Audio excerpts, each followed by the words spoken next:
ఓం శ్రీ సాయి నాథాయ నమః. శ్రీ సాయిబాబా జీవిత చరిత్రము 7వ రోజు పారాయణ, బుధవారము, 45వ అధ్యాయము 1. కాకా సాహెబు సంశయము 2. ఆనందరావు దృశ్యము 3. కర్రబల్ల మంచము బాబాదే, భక్త మహల్సాపతిది కాదు. తొలి పలుకు గత 3 అధ్యాయములలో బాబా దివంగతులగుట గూర్చి చెప్పితిమి. వారి భౌతిక శరీరము మన దృష్టి నుండి నిష్క్రమించెను గాని వారి అనంత స్వరూపము లేదా సాయి శక్తి ఎల్లప్పుడూ నిలిచియుండును. ఇప్పటి వరకు వారి జీవిత కాలములో జరిగిన లీలలను చెప్పితిమి. వారు సమాధి చెందిన పిమ్మట క్రొత్త లీలలు జరుగుచున్నవి.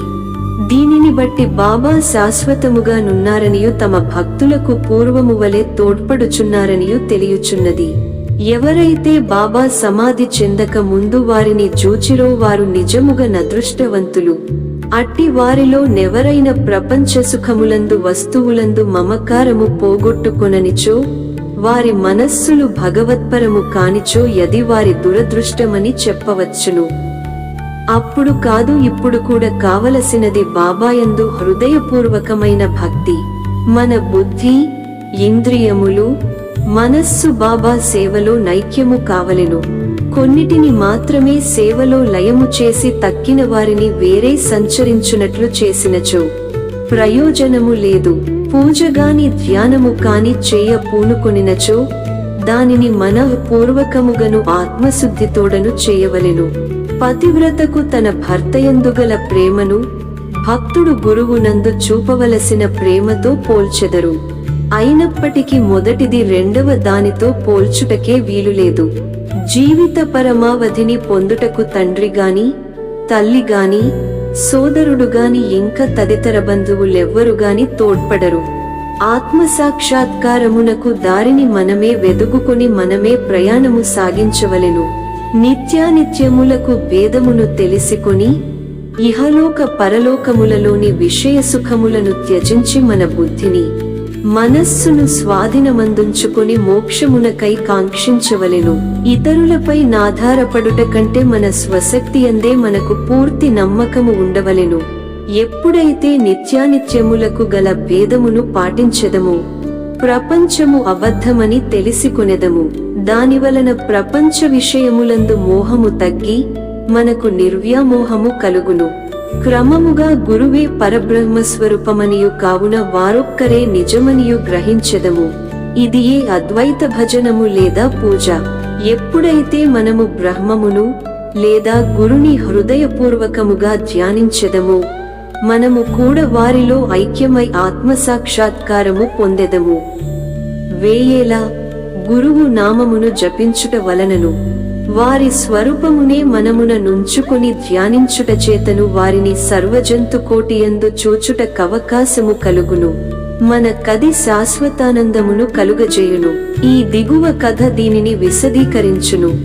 కాకా సాహబు సంశయము, ఆనందరావు దృశ్యము. కాకా సాహబు దీక్షిత్ ప్రతిరోజు శ్రీ ఏకనాథుడు వ్రాసిన గ్రంథములను అనగా భాగవతమును, భావార్థరామాయణమును చదువుటకు బాబా ఆదేశించెను. బాబా సమాధికి పూర్వము కాకా సాహెబు దీక్షిత్ ఈ గ్రంథములను చదువుచుండెను. బాబా సమాధి చెందిన తరువాత కూడా అట్లే చేయుచుండెడివాడు. ఒకనాడు ఉదయము బొంబాయి చౌపాటిలోనున్న కాకా మహాజని ఇంటిలో కాకా సాహెబు దీక్షిత్ ఏకనాథ భాగవతము చదువుచుండెను. శ్యామ, కాకా మహాజని కూడా నచ్చట నుండి శ్రద్ధతో భాగవతము చదువుచుండెను. అందు వృషభ కుటుంబములోని నవనాథులు లేదా సిద్ధులగు కవి, హరి, అంతరిక్ష, ప్రబుద్ధ, పిప్పలాయన, అవీర్ హోత్ర, ద్రుమిళ, చమస్ మరియు కరభజన్లు భాగవత ధర్మ సూత్రములను జనక మహారాజుకు చెప్పుచుండిరి. జనకుడు నవనాథులను ముఖ్యమైన ప్రశ్నలు కొన్ని ఎడగెను. వారొక్కొక్కరు సంతృప్తికరమైన సమాధానములిచ్చిరి. అందులో మొదటివాడగు కవి భాగవత ధర్మమును బోధించెను. హరి భక్తుని లక్షణములను, అంతరిక్షుడు మాయను దాటుటను, పిప్పలాయనుడు పరబ్రహ్మమును, అవీర్ హోత్రుడు కర్మను, ద్రుమిలుడు భగవంతుని అవతారములను వారి లీలలను, చమన్ భక్తుడు కానివాడు చనిపోయిన పిమ్మట పరిస్థితిని, కరభజనుడు యుగయుగములందు భగవంతుని ఉపాసించు వేర్వేరు విధానములను సంతృప్తికరముగా బోధించిరి. వాని సారాంశమేమన కలియుగములో మోక్షము పొందుట కొక్కటే మార్గము గలదు, అదే మన గురుని లేదా హరి పాదారవిందములను స్మరించుట. పారాయణ ముగించిన పిమ్మట కాకాసాహెబు నిరుత్సాహపడి శ్యామాతో నిట్లనియే, నవనాథులు భక్తి విషయమై చెప్పినది ఎంత అద్భుతముగానున్నది, దాని నాచరించుట ఎంత కష్టము. నవనాథులు పూర్ణ జ్ఞానులేగాని మన వంటి మూర్ఖులకు వారు వర్ణించిన భక్తిని పొందుటకు వీలగునా? అనేక జన్మలెత్తినను మనము దానిని సంపాదించలేము. అట్లైన మనకు మోక్షము వచ్చునెట్లు? కాబట్టి ఎట్టిదానిని మనమాచరించరాదని తెలియుచున్నది. కాకా సాహెబు నిరుత్సాహము, నిరాశలు శ్యామ ఇష్టపడలేదు. వెంటనే యతడిట్లనెను, ఎవరైతే వారి అదృష్టవశముచే బాబా వంటి ఆభరణమును పొందిరో అట్టివారు నిరాశ చెంది ఏడ్చుట విచారకరమైన సంగతే. వారికి బాబాయందు నిశ్చలమైన విశ్వాసమే యున్నచో వారు చిరాకు చెందనేలా? నవనాథుల భక్తి బలమైనదై ఉండవచ్చును గాని మనది మాత్రము ప్రేమానురాగములతో నిండియుండలేదా? హరినామస్మరణ గురునామస్మరణ మోక్షప్రదమని బాబా నొక్కి చెప్పియుండలేదా? అట్లయినచో భయమునకు గాని ఆందోళనకు గాని అవకాశమేది? కాకాసాహెబు శ్యామ చెప్పిన సమాధానముతో సంతుష్టి చెందలేదు. నవనాథుల భక్తిని పొందుటెట్లు అను మనోవేదన కలిగి ఆందోళనతో చికాకుగా నుండెను. ఆ మరుసటి ఉదయమే ఈ క్రింది అద్భుతము జరిగెను. ఆనందరావు సాఖాడే ఎనువాడు శ్యామాను వెదుకుచు పురాణ కాలక్షేపము జరుగుచున్న స్థలమునకు వచ్చెను. కాకాసాహెబ్ భాగవతము చదువుచుండెను. సాఖాడే శ్యామాకు దగ్గరగా కూర్చుండి అతని చెవిలో నేమో చెప్పుచుండెను. అతడు మెల్లగా తాను కాంచిన స్వప్న దృశ్యమును శ్యామాకు చెప్పుచుండెను. ఇది పురాణ కాలక్షేపమునకు కొంచెమాటంకము గలుగజేసెను. కాకాసాహెబు పురాణము చదువుట మాని విషయమేమని అడిగెను. శ్యామ ఇట్లు నుడివెను, నిన్న నీ సంశయమును తెలిపితివి, దానికి సమాధానమిదిగో. బాబా సాఖాడేకు చూపిన స్వప్న దృశ్యమును వినుము. రక్షకమైన భక్తి వేరేదియు దీనిని సాధించలేదు. గురుని పాదములు భక్తితో ధ్యానించిన చాలును అని బాబా నొక్కి చెప్పియున్నారు. అందరూ ముఖ్యముగా కాకాసాహెబు ఆ దృశ్యమును వివరముగా వినగోరిరి. వారి కోరిక ప్రకారము సాఖాడే ఆ దృశ్యమును ఈ క్రింది విధముగా చెప్పనారంభించెను. లోతైన సముద్రములో నడుము వరకు దిగి ఎచ్చట నిలచితిని. హఠాత్తుగా నచ్చట సాయిబాబాను చూచితిని. రత్నములు తాపిన చక్కని సింహాసనముపై బాబా కూర్చునియుండెను. వారి పాదములు నీటిలో నుండెను. బాబా స్వరూపమును జూచి మిగుల ఆనందించితిని. అది నిజమువలే నుండెనే కాని స్వప్నమువలే గానరాకుండెను. దానిని నేను స్వప్నమని ఎనుకోలేదు. మాధవరావు కూడా అచ్చట నిలచియుండెను. శ్యామ, ఆనందరావు, బాబా పాదములపై బడుము అని సలహానిచ్చెను. నాకు కూడా నమస్కరించవలెననియేయున్నది, కాని వారి పాదములు నీటిలో నున్నవి కనుక నా శిరస్సును వారి పాదములపై నెట్లుంచగలను? నేను నిస్సహాయుడను అని నేనంటిని. అది విని అతడు బాబాతో నిట్లనెను, ఓ దేవా, నీటిలో నున్న నీ పాదములను బయటకు తీయుము. వెంటనే బాబా తమ పాదములను బయటకు తీసెను.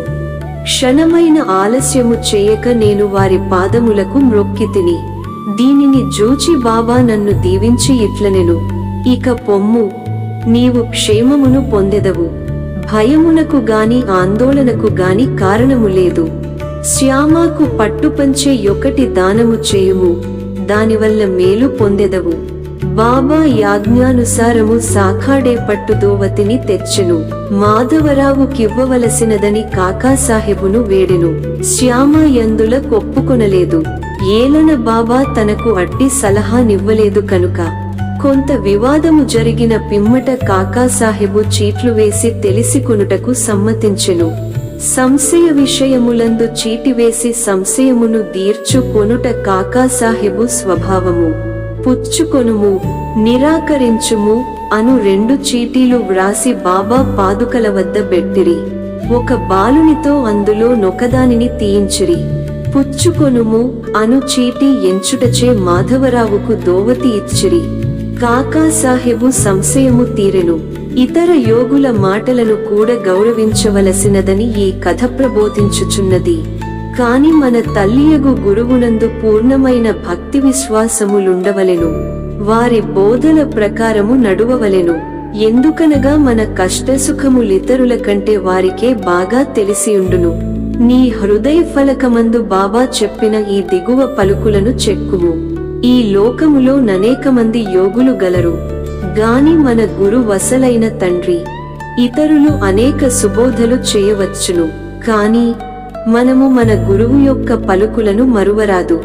వేయేలా హృదయపూర్వకముగా నీ గురువును ప్రేమించుము. వారిని సర్వస్య శరణాగతి వేడుము. భక్తితో వారి పాదములకు మ్రొక్కుము. అట్లు చేసినచో సూర్యుని ముందు చీకటి లేనట్లు నీవు దాటలేని భవసాగరము లేదు. కర్రబల్ల మంచము బాబాదే, మహల్సాపతిది కాదు. బాబా షిరిడీకి చేరిన కొద్ది కాలమునకే 4 మూరల పొడవు, 1 జానెడు వెడల్పుగల కర్రబల్ల మీద 4 చివరలకు 4 దీపపు ప్రమీదలు పెట్టి దానిపై పండుకొనువారు. కొన్నాళ్లు గడచిన పిమ్మట బాబా దానిని విరిచి ముక్కలు చేసి పారవేసెను. ఒకనాడు బాబా దాని మహిమను కాకాసాహెబుకు వర్ణించి చెప్పుచుండెను.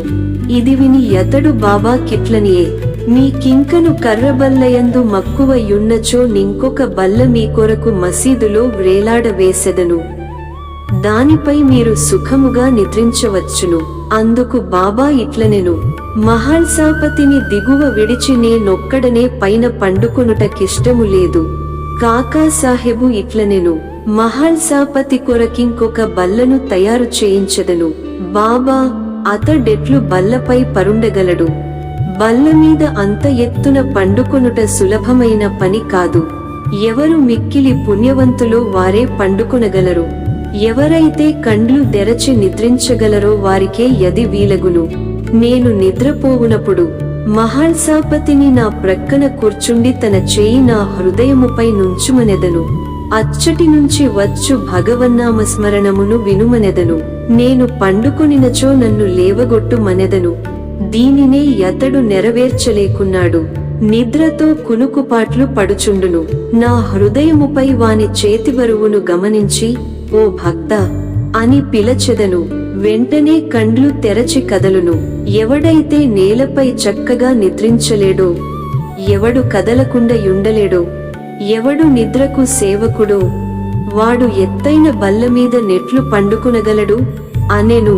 అనేక పర్యాయములు బాబా తన భక్తులయందు ప్రేమ చేనిట్లనెను.